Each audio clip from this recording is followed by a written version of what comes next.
दोस्तों, श्री कृष्ण की बाल लीलाओं की कहानियाँ हर किसी को भाती हैं, लेकिन उनकी प्रेम लीला के प्रसंग भी खूब हैं। जब भी प्रेम की बात आती है, भगवान श्री कृष्ण का नाम सबसे पहले आता है।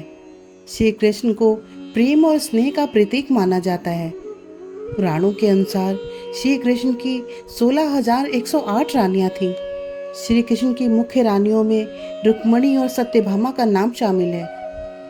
इसके अलावा बचपन में श्री कृष्ण की गोकुल में गोपियों संग रास लीला की कहानियाँ आज भी मशहूर हैं। हालांकि सभी को प्रेम और स्नेह का पाठ पढ़ाने वाले श्री कृष्ण का नाम सिर्फ राधा के साथ ही लिया जाता है। हर कोई प्रभु कृष्ण के नाम का जाप करते समय राधे श्याम का उच्चारण करता है। भले ही उनकी 16,108 रानियां थीं, लेकिन जब भी प्रेम की मिसाल दी जाती है तो श्री कृष्ण और राधा का प्रेम सबसे ऊपर होता है। श्री कृष्ण और राधा की प्रेम कहानियां पीढ़ी दर पीढ़ी सुनने को मिलती हैं। आइए सुनते हैं उनके अटूट प्यार को दर्शाती हुई कुछ अनोखी बातें। कहते हैं, एक बार सूर्य ग्रहण के समय देवी राधा माता यशोदा और नंद बाबा के साथ कुरुक्षेत्र आई थी। उस समय भगवान श्री कृष्ण का रुक्मणी से विवाह हो चुका था। यहाँ पर राधा और श्री कृष्ण की भेंट हुई और रुक्मणी ने भी पहली बार राधा को देखा। रुक्मणी ने राधा को गर्म दूध पीने के लिए दे दिया। राधा ने उस दूध को पी लिया। इससे भगवान श्री कृष्ण के शरीर पर फफोले हो गए।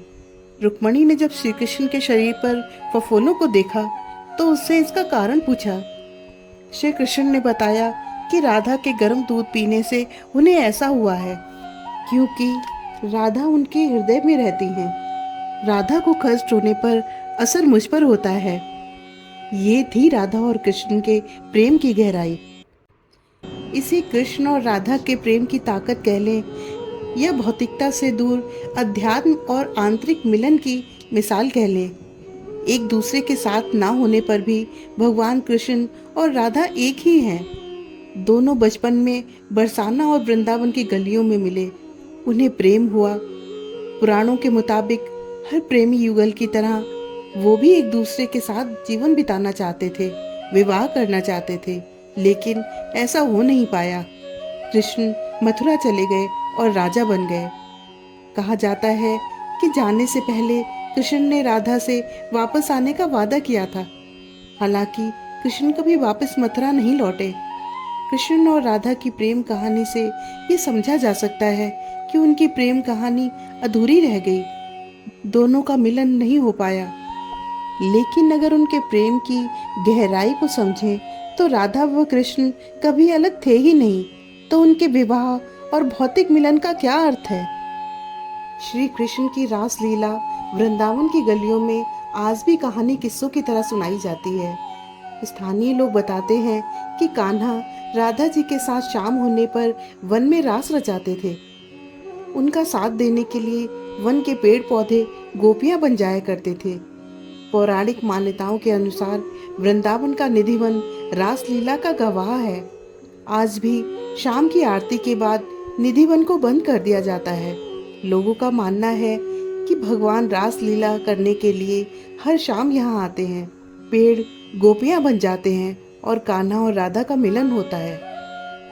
इस रास लीला को मनुष्य तो क्या, पशु पक्षी भी नहीं देखते।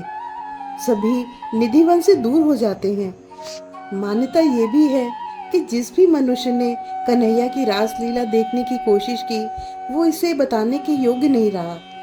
या तो वो अपने होश खो बैठा या उसकी किसी कारण मौत हो गई। निधिवन में लगे तुलसी के पौधे जोड़ों में हैं, जो कृष्ण और राधा की रास लीला में शामिल होने के लिए गोपियों का रूप धारण कर लेते हैं। कृष्ण और राधा ने अपने प्रेम से ये बताया है कि वो दोनों अलग नहीं हैं। कृष्ण अगर शरीर है तो राधा आत्मा है। एक कहानी के अनुसार कान्हा के मथुरा जाने से पहले एक बार राधा रानी ने कृष्ण से पूछा कि वो उनसे विवाह क्यों नहीं कर सकते। इस पर कृष्ण ने कहा कि कोई अपनी आत्मा से विवाह करता है क्या? कृष्ण के इस जवाब से स्पष्ट है कि वो राधा जी से इतना प्रेम करते थे कि उनके लिए राधा उनका हृदय व आत्मा बन गई थी, जो हमेशा उनके साथ रहती थी। राधा रानी कृष्ण से आयु में बड़ी थी, फिर भी कान्हा राधा से बहुत स्नेह करते थे। उन दोनों के लिए आयु कोई मायने नहीं रखती थी। इसी तरह कई विद्वानों के मुताबिक राधा दूध की तरह गोरी और सुंदर थी, वही कान्हा सांवले थे। फिर भी दोनों एक दूसरे को भा गए। प्रेम हृदय से होता है, शक्ल और उम्र से नहीं। भगवान श्री कृष्ण विष्णु का अवतार हैं। उनका जन्म बड़े उद्देश्य से हुआ था। अपने ही मामा कंस की क्रूरता का अंत करने के साथ ही महाभारत काल में अधर्म और धर्म की जीत के लिए पांडवों को मार्ग दिखाने के लिए कन्हैया इस पृथ्वी पर अवतरित हुए थे। भले ही केशव की कई पत्नियां हुई, पर राधा से उनका विवाह नहीं हुआ। कृष्ण इस सृष्टि को ये सीख देना चाहते थे कि प्रेम में विवाह आवश्यक नहीं है। प्रेम अपने आप में पूर्ण है। अगर प्रेम मुकाम पर नहीं पहुंचता तो हार मानकर अपने कर्तव्यों से विमुख ना हो, बल्कि उसे सदैव आत्मा में समाकर अपने लक्ष्यों की पूर्ति की ओर अग्रसर रहें। फ्रेंड्स, ये स्टोरी आपको कैसी लगी? प्लीज़ कमेंट करके ज़रूर बताएं, और अगर अच्छी लगी हो तो इसे लाइक, शेयर और सब्सक्राइब करें। Thank you.